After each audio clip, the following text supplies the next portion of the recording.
Thanks very much for having me here today. This has always been and remains one of the most beautiful schools I've ever set foot in, and I have a job that involves setting foot in many beautiful schools around the country and around the world.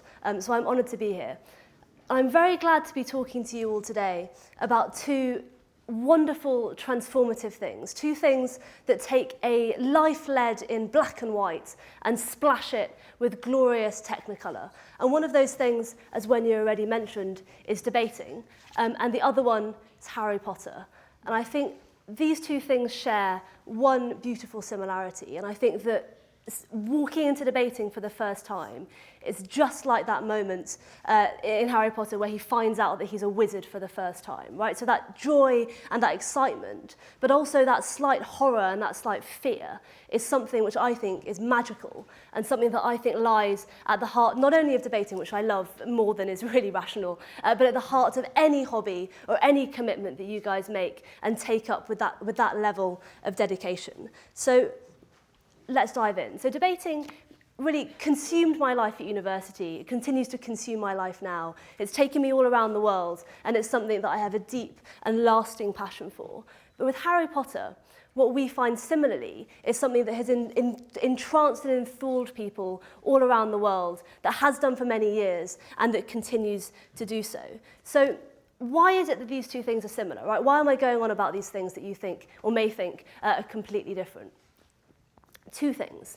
So firstly, when Harry Potter finds out for that first time that Hagrid knocks on the door, comes in and goes, "Harry, you're a wizard," Harry finds something incredible. He finds that everything that he's ever been told was a lie, that the world that he thought was real was not the world that is actually real, and that there's something incredible out there. This magic that he's always dreamed about and he's always wanted actually exists, and it's not something he's been told, "Harry, it's not real. Harry, stop talking about it. Harry, stop going on about magic. Just drop it."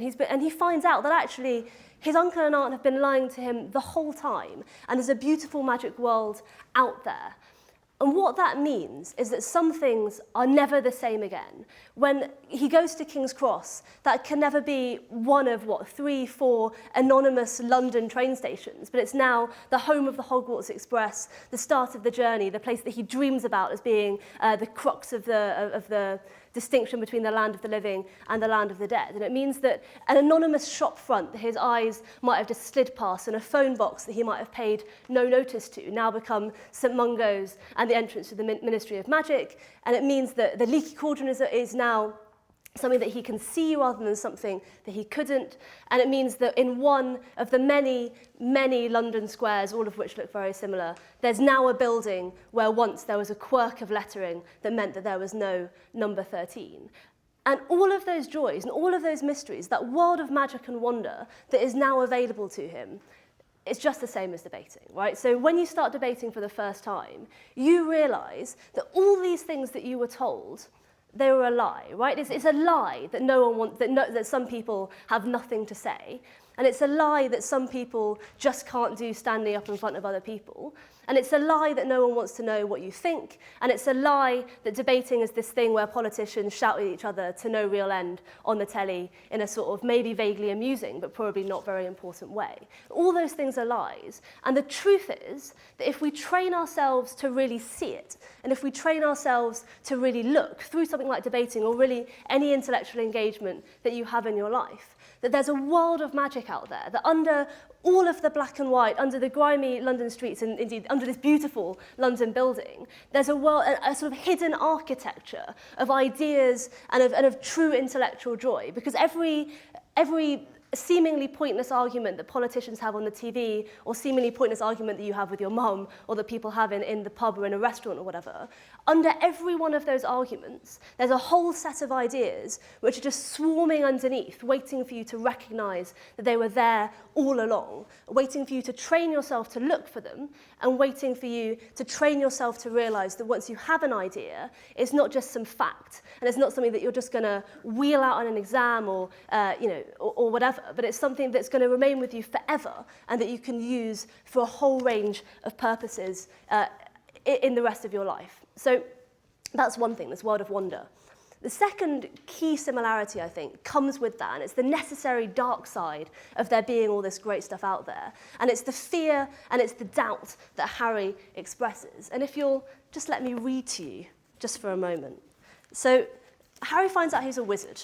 Hagrid's like, yeah, you're a wizard, have some sausages, have some cake. Harry's just like, yay. And then after a while, Harry says, instead of feeling pleased and proud, he felt quite sure that there had been a horrible mistake. A wizard? Him?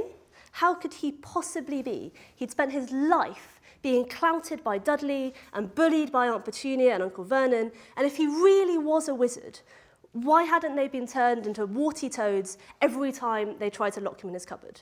If he'd once defeated the greatest sorcerer in the world, how come Dudley had always been able to kick him around like a football?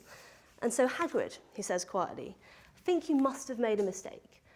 I don't think that I can be a wizard.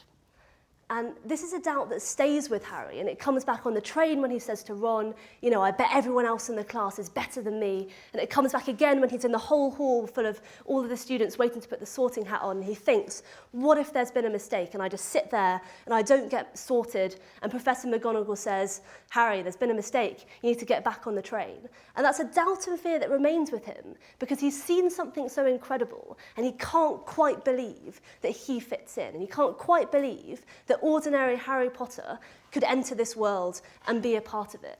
And I do a job that is glorious and lets me see people start debating for the first time again and again. And one thing that I see almost every day is people feeling that same doubt and fear and going, oh, debating, you know, that's not for me. That's something that, I don't know, clever kids do, or that's something that posh kids do, or that's something people like me don't do. Or they think, no, I couldn't stand up in front of all those people, I'd be too scared.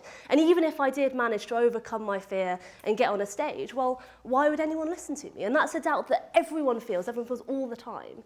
And it's also not really a doubt that goes away. So I once saw a world champion debater, someone who from afar you would think was the most cocksure, arrogant guy in the roost, right? You thought, this guy, he's got an answer to everything, brilliant speaker. And I once saw him stand up in front of a room of 7 people to give a very short 10-minute introduction to a program of debating that was happening that day.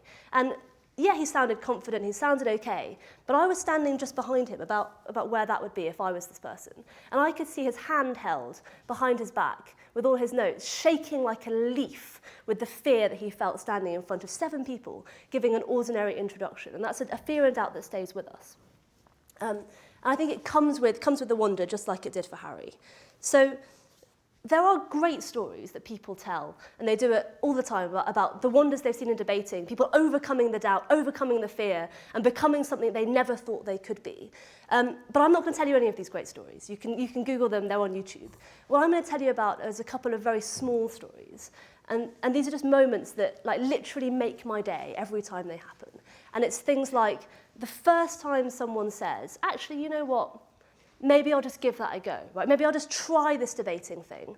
And they stand up and they say some things, and their peers are actually thinking, their classmates are thinking, you know, that was pretty smart. That was some pretty good stuff, and I'm glad that person stood up and said it. And the smile that people who do that for the first time have on their face when they sit down, of a sort of quiet confidence, is one of the best things, one of the best smiles that you could ever see, one of the best things that could ever happen.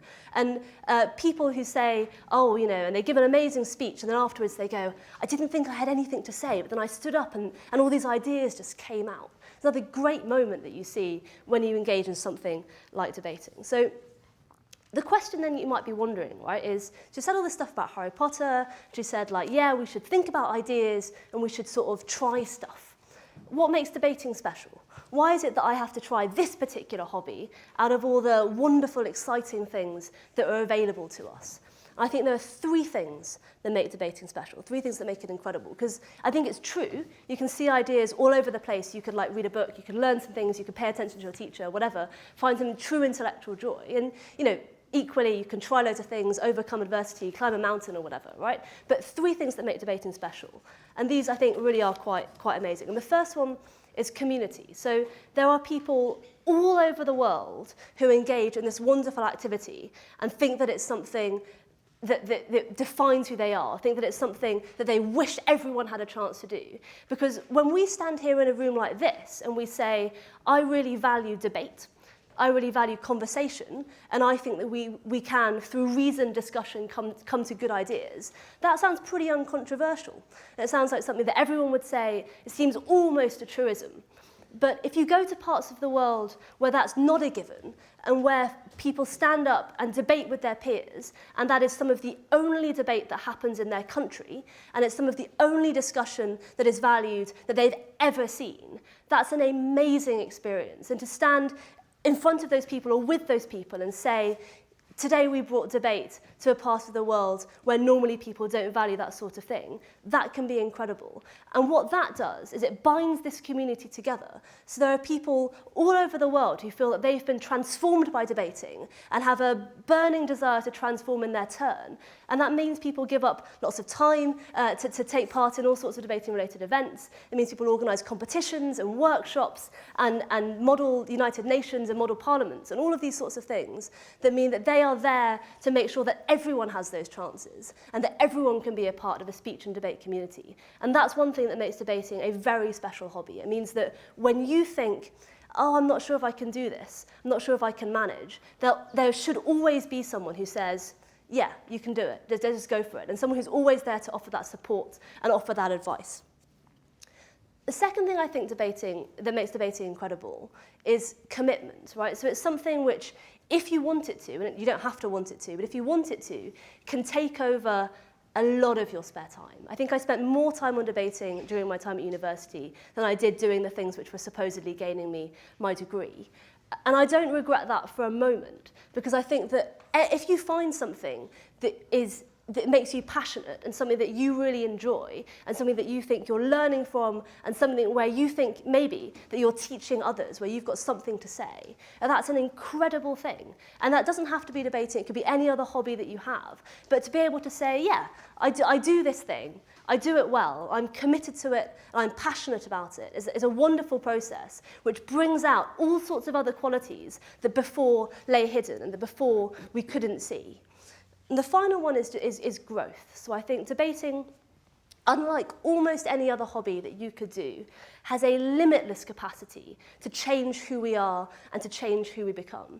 Because every time you grasp a new idea and every time you think in a new way, that's just like Harry, right? Learning a new set of spells. Because it doesn't mean that all the old spells went away or that all the things that he enjoys about the Muggle world no longer matter anymore. But it means that he's got this extra set of eyes, almost, with which to see the world. An extra set of things that he can see and that he can use and that he can talk about and that he can love that nobody else can see and nobody else can feel. I think that's a beautiful thing.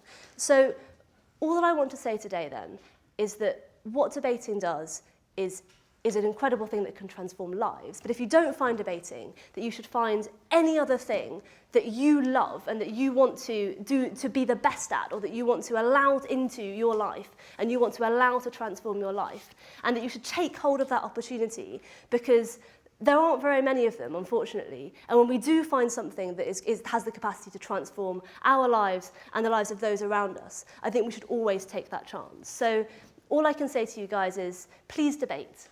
Please love ideas and realise that they're all there for the making. They're all there to be created by you as you find and interact with them. And please join the community of debaters. Because as J.K. Rowling says, when Hermione, Harry and Ron fight the mountain troll, there are a great number of things that you can't go through without forming firm friendships. And one of those things is fighting a 12-foot mountain troll. But the other thing is sharing a passion and sharing a hobby. So please take it up.